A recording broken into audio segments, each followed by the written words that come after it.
nom du président du Passo et avec le pouvoir qui nous sont conférés, nous devenons commandeurs de l'ordre général. Comme elle, ils sont 90 autres agents qui se sont illustrés dans le domaine de la justice et des droits humains. L'État a donc reconnu leur mérite ce 18 décembre 2024 en les décorant dans plusieurs ordres. Il s'agit de 22 acteurs dans l'ordre de l'étalon, 23 dans l'ordre du mérite burkinabé et 46 dans les ordres spécifiques justice et droits humains.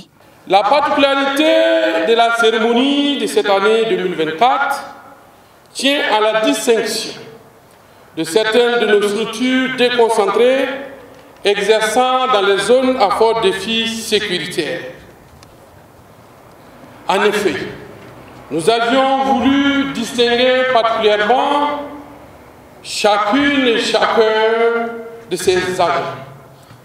Mais la contingence faisant, nous a paru pertinent, faute de pouvoir distinguer individuellement, de reconnaître le mérite de ces structures.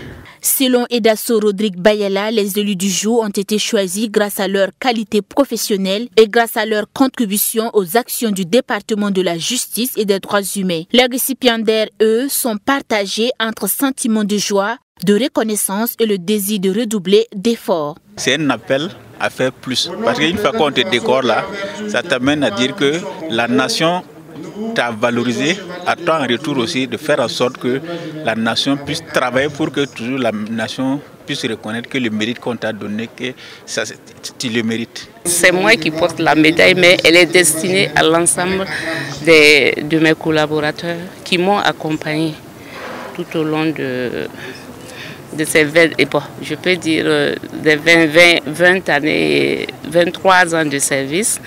Et en plus, avec la sécurité actuelle, et pour promouvoir et protéger les droits humains, c'est un peu difficile.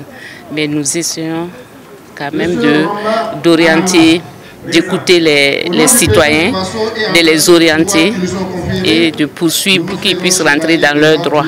C'est aussi une interpellation à poursuivre non seulement l'élan, à faire preuve de loyauté, de détermination, d'abnégation dans le travail quotidien pour l'amélioration des performances du ministère.